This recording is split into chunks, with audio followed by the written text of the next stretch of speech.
प्यारे बच्चों, हमने पिछली बार अनओमीय और ओमीय चालकों के बारे में बात की थी। आपको मैं इन नोट्स की एक कॉपी फ़ोटो भी भेज दूंगा, आप इसको आज समझिए। आज हम जो है ओम के नियम का सत्यापन करते हैं कि वास्तव में ओम का नियम क्या सत्य है या इसकी सत्यता कम है।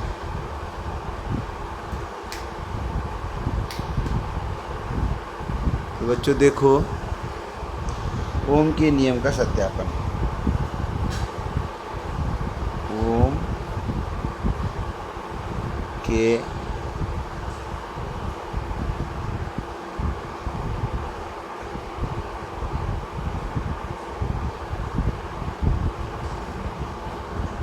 ओम के नियम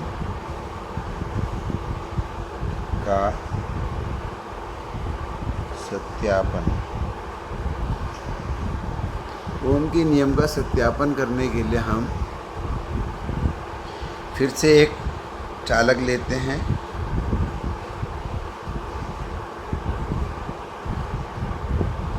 बेलनाकार चालक है जिसकी लंबाई L है। अनुप्रस्थ परिच्छेद क्षेत्रफल बच्चों A है और चालक का नाम Mn है।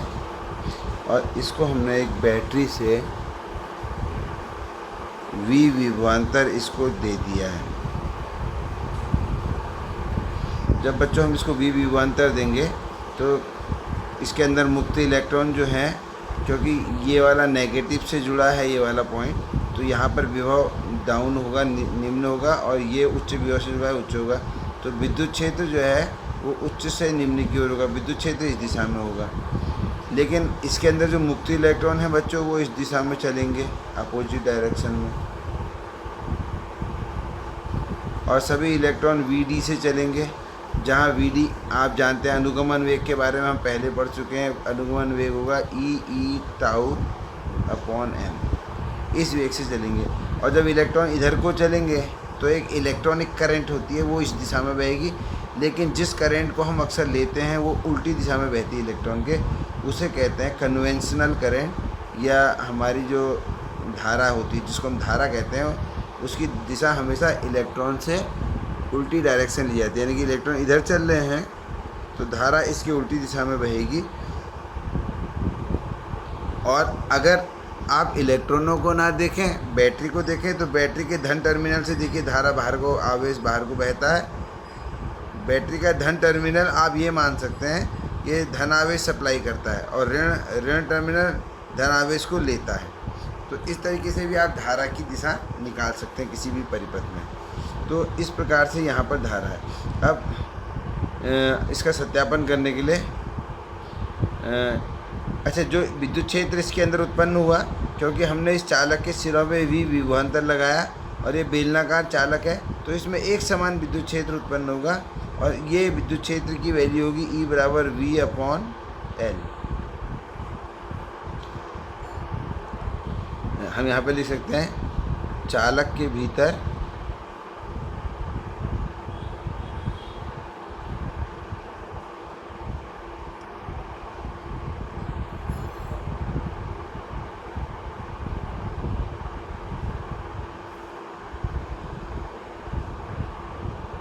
चालक के भीतर विद्युत क्षेत्र E बराबर V अपॉन L, अनुगमन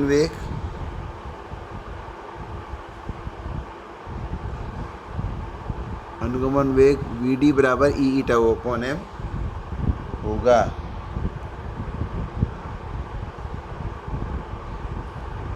अब देखिए, हम जानते हैं, क्या जानते हैं बच्चों? हम जानते हैं कि विद्युत धारा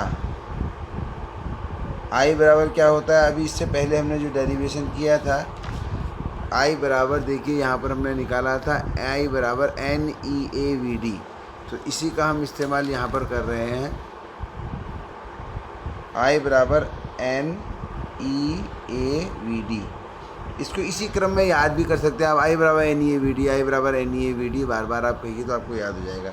जहाँ एन मुक्त इलेक्ट्रॉन घनत्व है, मुक्त इलेक्ट्रॉन घनत्व बोले तो एकांक आयतन में इलेक्ट्रॉनों की संख्या, ई आवेश ऑन इलेक्ट्रॉन, ए इसका अनुप्रस्थ परिच्छेद क्षेत्रफल और वी डी। अब इन सब का मान इसमें रख देते हैं बच्चों, जो हमने इससे पहले वी डी की वैल्यू यहाँ पे निकाली है, तो वी डी का मान इसमें रख देते हैं। तो हमारा हो जाएगा आई बराबर N E A, we d की जगह आ जाएगा ई टाउ अपॉन एम। और इन सभी सिंबल्स का आप मीनिंग समझते हैं, ई टाउ अपॉन एम। तो यहाँ पर टाउ जो रिलैक्सेशन टाइम है, मीन रिलैक्सेशन टाइम या औसत विश्रांति काल हम इसे कहते हैं। अब देखिए मैं क्या करता हूँ, क्योंकि मुझे ओम के नियम का सत्यापन करना है और ओम के नियम में वी और आई आता है, तो ई की जगह में ई बराबर यहाँ से इस वाली इक्वेशन से ई बराबर वी अपॉन एल मैं इसमें रख देता हूँ। तो ये क्या हो जाएगा देखिए, I equal to N E A V upon L into E और ई मिलके ई स्क्वायर हो गया और टाउ अपॉन एम, यानी कि थोड़ा सा और सिंप्लीफाई कर दूँ, एन ई स्क्वायर ए टाउ अपॉन एम एक साथ लिख देता हूँ और वी अपॉन एल ये अलग आ गया।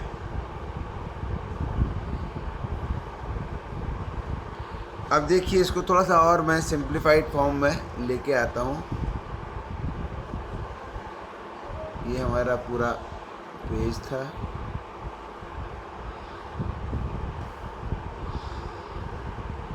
उनके नियम का सत्यापन हमारा चल रहा था। अब मैं अगले पेज में भी चलता हूँ। आप इसका फ़ोटो इसका मैं बाद में भेज दूँगा आपको पूरा, अभी आप इसको समझ लीजिए। अब आ गया है बच्चों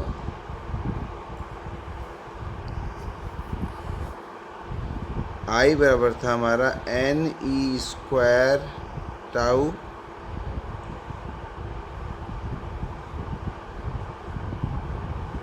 we upon L M, N E square A और था इसमें, एन ई स्क्वायर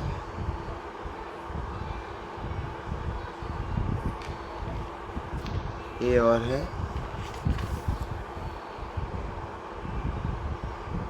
बच्चों अब मैं क्या करता हूँ, v अपॉन, इससे v अपॉन आई बराबर क्या आ जाएगा,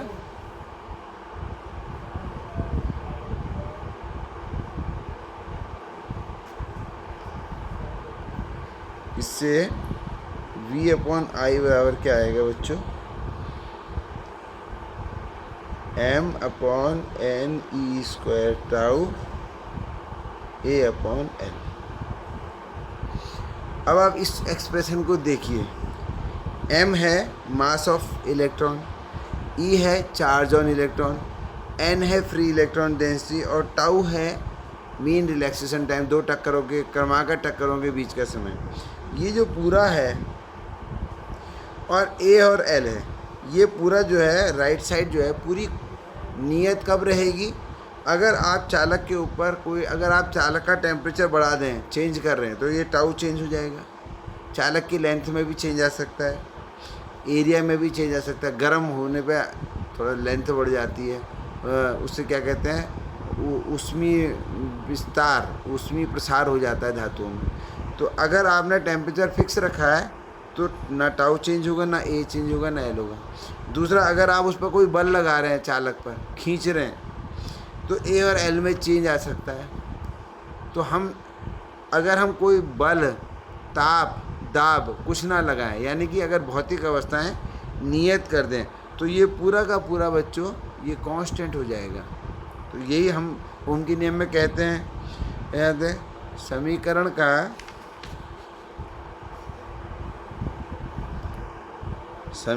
का दाहिना पक्ष,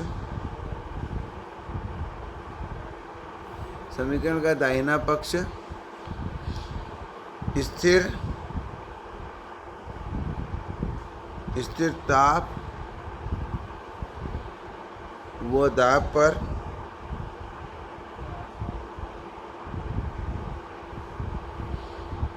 नियत रहता है।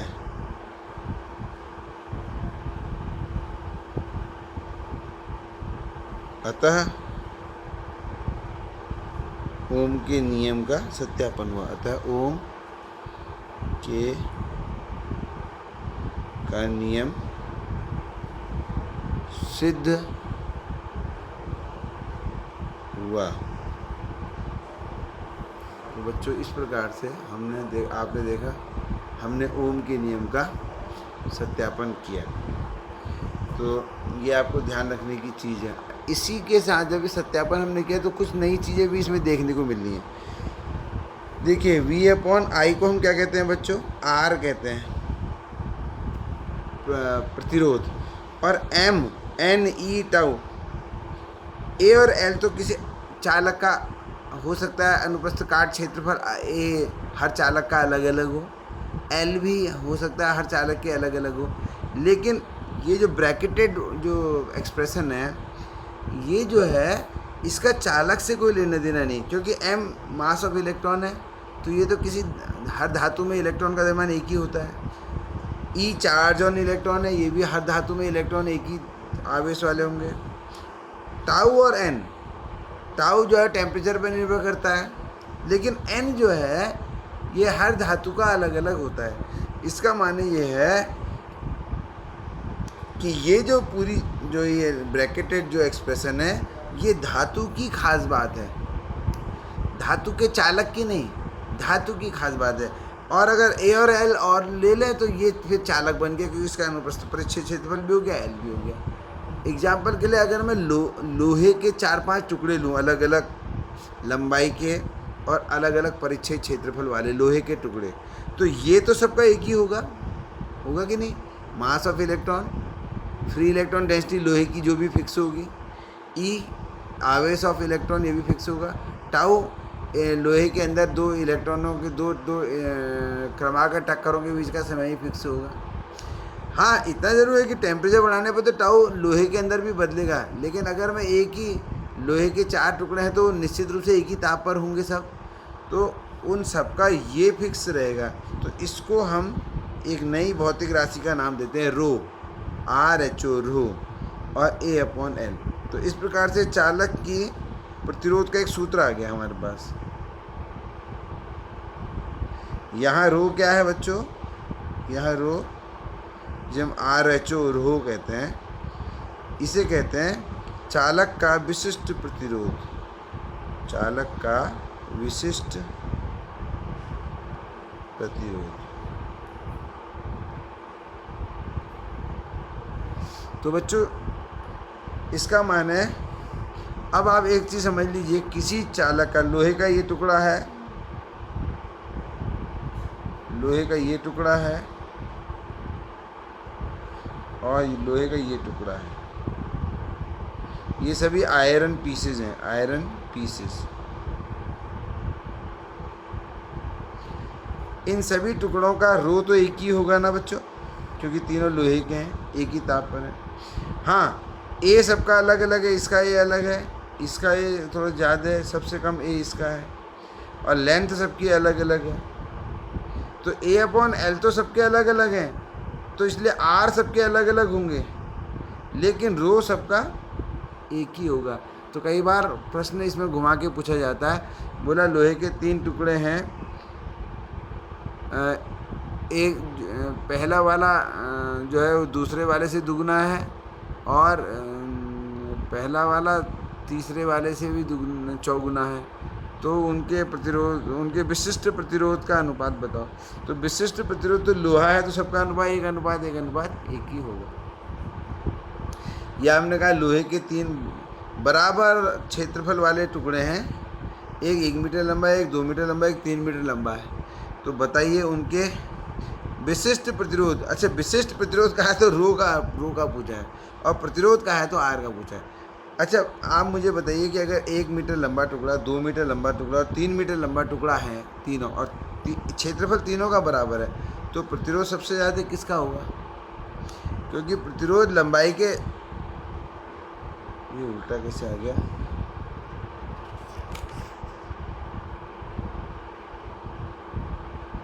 सॉरी, ये L ऊपर आएगा बच्चों, यहाँ गलत हो गया है।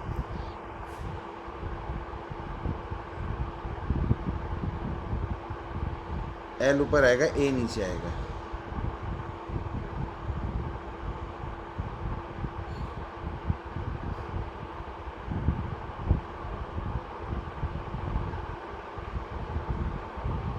अगर मैं ये एग्जाम्पल नहीं लेता तो भी समझ में नहीं आता।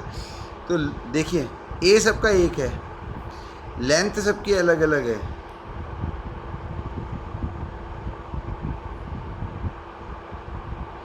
तो लंबाई के R जो है सीधे समानुपाती है, तो इनके प्रतिरोधों में भी 1, 2, 3 का अनुपात आएगा, क्योंकि इनकी लंबाई 1 मीटर, 2 मीटर, 3 मीटर है। लेकिन अगर यही बात इनके क्षेत्रफल के लिए कही जाए तो क्षेत्रफल की व्युत्क्रमानुपाती है। तो हमें जब भी कोई क्वेश्चन पूछा जाएगा तो वो ये ध्यान रखना पड़ेगा कि वो प्रतिरोध R से संबंधित है कि वो विशिष्ट प्रतिरोध रो से संबंधित है। विशिष्ट प्रतिरोध एक धातु का एक ही होगा, लेकिन प्रतिरोध अलग अलग, एक ही धातु के अलग अलग टुकड़ों के प्रतिरोध भी अलग अलग हो सकते हैं। तो इस सूत्र को हमें बहुत ध्यान से समझना है। अच्छा, विशिष्ट प्रतिरोध की बात थोड़ा सा आगे बढ़ाते हैं। विशिष्ट प्रतिरोध, अभी हमने कहा विशिष्ट प्रतिरोध। विशिष्ट प्रतिरोध किसका होता है? विशिष्ट प्रतिरोध जो होता है वो पदार्थ का होता है, क्योंकि ये टुकड़े की लंबाई और उस पर निर्भर नहीं करता, ये खाली वो टुकड़ा किस पदार्थ का बना है। विशिष्ट प्रतिरोध, इसको हम कहते हैं रो। तो रो बराबर क्या आ जाएगा इस सूत्र से? रो बराबर, अगर मैं इधर उधर कर दूँ, रो ये था R, तो रो बराबर RA upon L, RA upon L। यदि A भी 1 हो जाए और L भी 1 हो जाए, माने A 1 metre square, L 1 metre, तो रो बराबर क्या हो जाएगा बच्चों? R। तो इसका माने किसी धातु का, अतः किसी पदार्थ का, धातु ना कह के पदार्थ भी कह सकते हैं, किसी पदार्थ का विशिष्ट प्रतिरोध, किसी पदार्थ का विशिष्ट प्रतिरोध उसके ऐसे टुकड़े के प्रतिरोध के बराबर होगा, उसके ऐसे टुकड़े के प्रतिरोध के बराबर होगा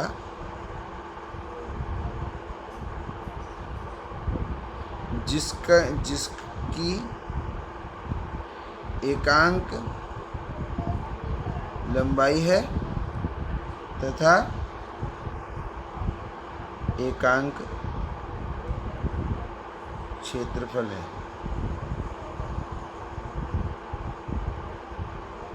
अर्थात मुझे अगर लोहे का विशिष्ट प्रतिरोध जानना है बच्चों, तो मैं लोहे का एक घन ले लेता हूँ, घनाकार टुकड़ा, जिसकी लंबाई भी एक है, चौड़ाई भी एक है, ऊंचाई भी एक है, तो उसका क्षेत्रफल भी एक हो जाएगा और उसकी लंबाई भी एक हो जाएगी। अब इस टुकड़े के किन्हीं भी दो फेसेस, क्योंकि घनाकार टुकड़ा है ना, तो इसके जैसे घन घन घन में, ये घनाकार टुकड़ा ले लिया मैंने, इसके किसी भी दो फेसेस के बीच में ये टुकड़ा है बच्चों, तो एक ये फेस ले लेता हूँ, एक ये वाला फेस ले लेता हूँ। इन दोनों फेसेस के बीच जो प्रतिरोध होगा, यानी कि M और N के बीच में, M और N के बीच में जो R होगा वही इसका रो होगा। इसकी लंबाई भी 1 है, ऊंचाई भी 1 है और चौड़ाई भी 1 है।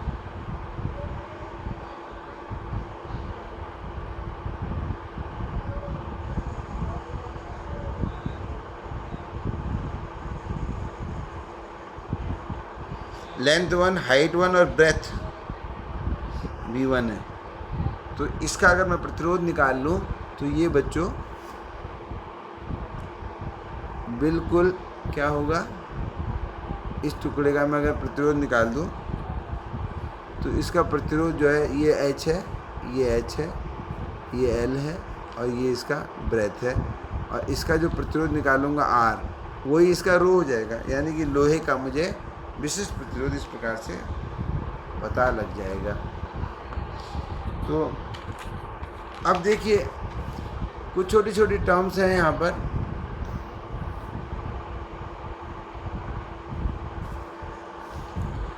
जैसे अभी तक हमने प्रतिरोध विद्युत प्रतिरोध कहें या विशिष्ट प्रतिरोध कहें, ये किसी भी पदार्थ के किस गुण की माप है, ये किसी पदार्थ के उस गुण की माप है जब विद्युत धारा हम किसी चालक से बहाते हैं तो वो पदार्थ उसका जो विरोध करता है उस विरोध की माप है।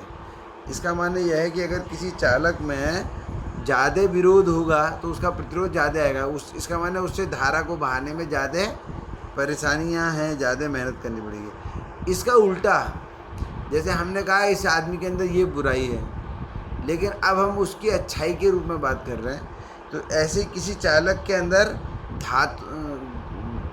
क्या चीज़ ऐसी है जो ये बताए कि हाँ ये चालक बहुत अच्छा चालक है, तो ये होती है चालकता।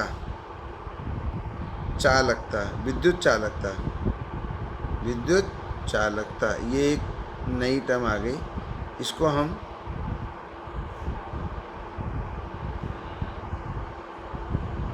जी से दिखाते हैं। तो विद्युत चालकता जो है ये विद्युत प्रतिरोध का ठीक उल्टा होता है। अगर किसी चालक का हमें प्रतिरोध पता है R है, तो उसकी विद्युत चालकता जो है 1/R होगी, क्योंकि R का मात्रक बच्चों ओम होता है। ओम का सिंबल आपको पता होगा ये। तो इसका उल्टा महो, MHO, इसको महो या साइमन, SIEM, साइमन भी कहते हैं। तो अगर चालकता किसी की ज़्यादा है तो इसका माने निश्चित रूप से उसका प्रतिरोध कम है, तो जिसका प्रतिरोध कम होगा अच्छा चालक होगा, तो चालकता।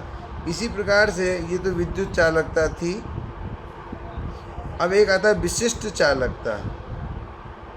जैसे विद्युत चालकता किसी टुकड़े की होगी प्रतिरोध, क्योंकि टुकड़े का होता है तो चालकता भी विशिष्ट चालकता जो है बच्चों ये धातु की होती है। जैसे विशिष्ट प्रतिरोध धातु का होता है, विशिष्ट चालकता पदार्थ की। इसको हम दिखाते हैं सिग्मा से। तो सिग्मा जो है बच्चों 1/ρ होता है, 1/ρ। तो 1/ρ की वैल्यू बच्चों होती है, रो जो है जैसे यहाँ पर आप देखिए इस रो की यूनिट क्या होगी, ये है ओम में R, A है मीटर स्क्वायर में बट्टे मीटर, तो 1 मीटर से मीटर कट गया, ओम मीटर,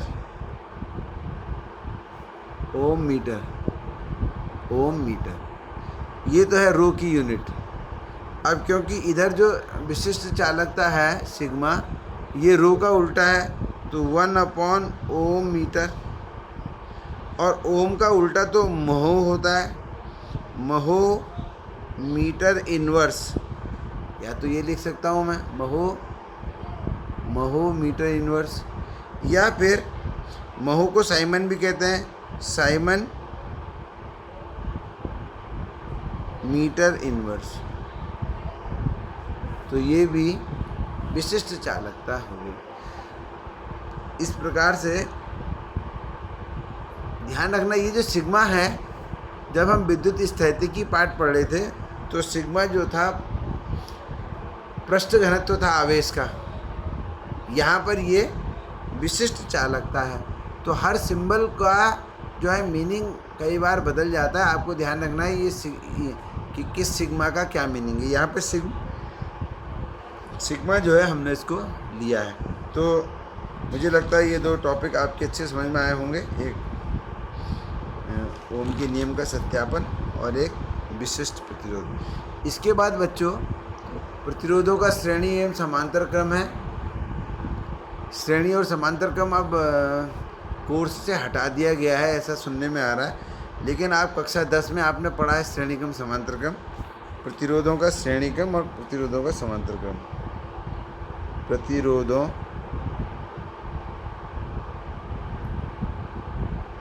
का श्रेणी एवं समांतर क्रम। ये कोर्स से हट गया है, लेकिन इसमें न्यूमेरिकल आ सकते हैं क्योंकि ये बहुत ही सिंपल है, आप लोगों ने काफ़ी पढ़ा भी होगा। जब इस प्रकार से एक प्रतिरोध, दूसरा, ये तीसरा ऐसे जुड़ जाएं तो ये प्रतिरोधों का श्रेणी क्रम होता है।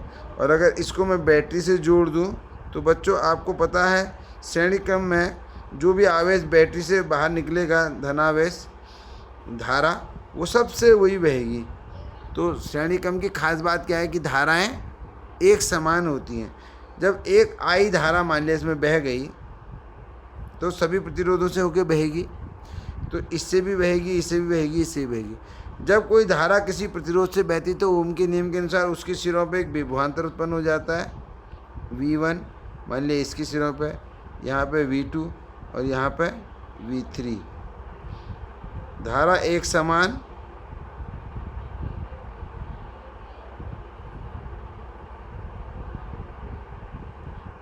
सबसे एक समान धारा इसमें बहेगी। तो बच्चों V1 आपको पता ही है, तो जो कुल V1 बराबर होता है IR1, क्योंकि इसमें से I करंट बहेगी, R1 इसका प्रतिरोध है, तो ओम के नियम के साथ V बराबर IR। ऐसे ही V2 बराबर बच्चों IR2 और V3 बराबर IR3। टोटल V जो है, जो बैटरी ने अगर V लगा रखा है तो V बराबर बच्चों V1 plus V2 plus V3 होता है। तो I कॉमन ले लिया, R1 plus R2 plus R3 और V अपॉन I को बच्चों R कह देते हैं हम। ये I इधर आएगा तो V के नीचे आ जाएगा, I इधर आकर इस V के नीचे आ जाएगा, तो V अपॉन I लिखना चाहो तो लिख लो, बराबर R1 plus R2 plus R3। तो श्रेणी क्रम में इस प्रकार से प्रतिरोध आपस में जुड़ जाते हैं। अभी तक तो इसका डेरिवेशन भी आ जाता था, लेकिन इस साल क्योंकि अब इसको हटा दिया गया तो ये डेरिवेशन तो नहीं आएगा, लेकिन ये जानकारी आपको होनी चाहिए श्रेणी क्रम में। इसी प्रकार समांतर क्रम में,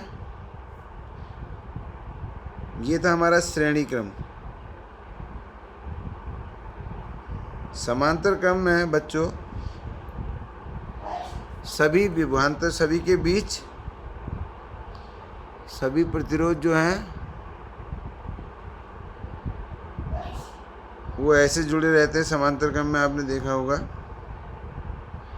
R1 R2 R3 है, और यहाँ हमने जैसे इसको बैटरी लगाई तो एक विभवांतर V सबके साथ जुड़ जाता है। तो अब यहाँ पर क्या होगा, यहाँ विभवांतर सबके साथ एक जैसा है, लेकिन धाराएं सबके अंदर अलग अलग बहेंगी। मान लिया सबसे ऊपर वाले से I2 बह रही है, I1 सबसे बीच वाले से I2 और सबसे नीचे वाले से I3 बह रही है। तो जो टोटल धारा I होगी बच्चों, वो I जो है वो I1 धन I2 धन I3 होगी। और I1 बराबर क्या होगा, इसके सिरों पे विभवांतर है V, इसका प्रतिरोध है R, तो V बराबर I1 R1, V बराबर I1 R1, तो I1 बराबर V अपॉन R1। ऐसे I2 बराबर V अपॉन R2, I3 बराबर V अपॉन R3। और बाद में V हम यहाँ से अगर ले आएँ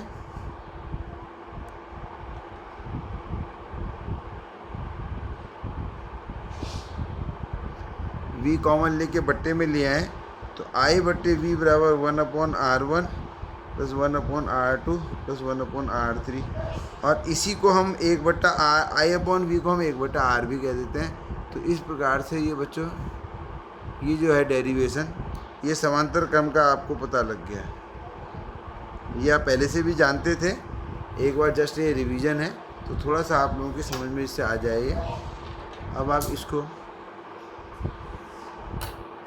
मुझे आप लोग ये बताना कि इस प्रकार से कॉपी में जो दिखा लिख के भेज रहा हूँ, ये ज़्यादा अच्छा है या जो मैं बोर्ड में भेज रहा था वो ज़्यादा अच्छा है। हालांकि मेरे लिए ये ज़्यादा अच्छा हो रहा है, लेकिन आपके लिए जो अच्छा होगा वही सबसे अच्छा माना जाएगा।